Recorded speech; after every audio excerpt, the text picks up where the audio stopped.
All right, now you can see that the floor plan is coming along. What I'm able to see in this is where the doors are being located. And all I did was move around and measure the widths that I wanted of the windows and made little marks on the walls. I started off with all of it in, just making those marks in construction line form. And then once I made the marks and located all the windows, I went and located the center glazing of the windows to make that clear. And the next step would be for me to go in and poche all these walls. So this means this is the process of poching the walls. You can do this with a pencil, or you can do this with a Sharpie. But by poching the walls, you're going to see the windows that much clearer, and the openings in the wall that much clearer. Try not to smudge your drawing too much when you're doing this, though.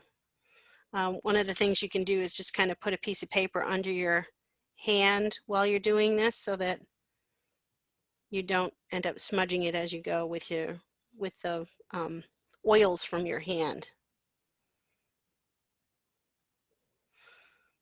So this poching, you're going to go all the way around and also fill in all of the walls on the inside. And I would only do this once you're sure you're not making any more changes, because it does take a lot longer to erase these walls once you've pocheed them.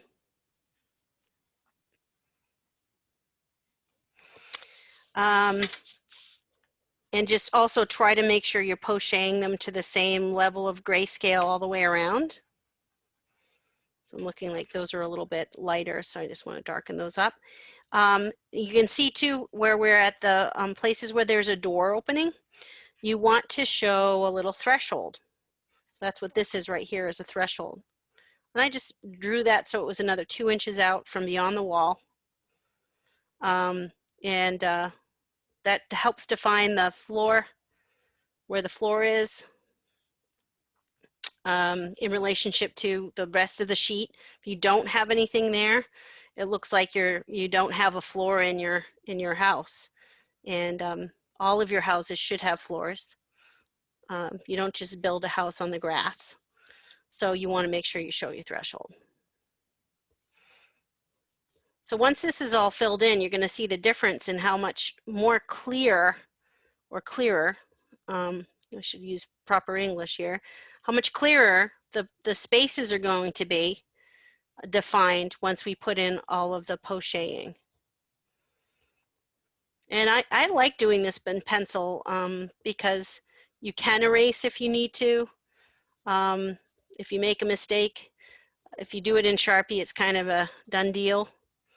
And I think it looks fine as long as you are consistent and make it dark enough.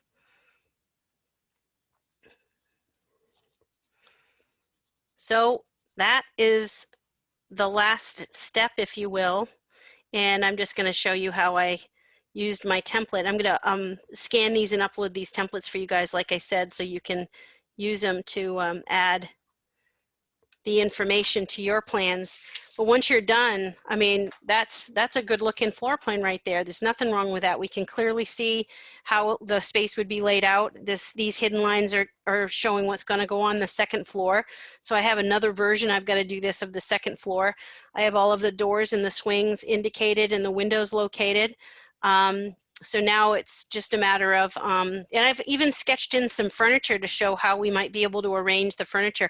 Remember that this spiral stair is moving up as we go, so I have a feeling I'm going to be able to tuck that chair in pretty close to underneath this part of the spiral stair, and it will probably be low enough that someone could sit there. And I created a flat screen TV here, and so this makes for some, kind of neat space to hang out. I've got a little dining area. So this is a perfectly good layout. Now what I haven't done is look to see if I have 120 square feet total. Your square feet total has to add up. Like this part right here is part of your kitchen, so that should be about 50 square feet. And if this is 8 by 10, I think, so it ends up being, or it's at least 8 by 8, so it ends up being 64 square feet at least. And then, you know, whatever's left over here, plus this space here, plus all that should probably end up to be about 120 square feet. So I think I'm still also in keeping with my IRC codes.